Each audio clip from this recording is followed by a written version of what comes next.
16-cı ilə qədər sıradan bir həyatım var idi. Sadəcə 9-cu sinifə qədər orta məktəb oxumuşdum. Əmək Peşə Reabilitasiya Mərkəzində xalça kursuna yazıldım.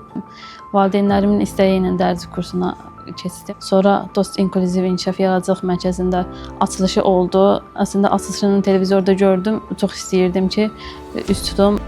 2 il müddətində buradayam. 7 ay müddətində xalçada oldum. Sonra xalça eskizinə də həvəsim yarandı.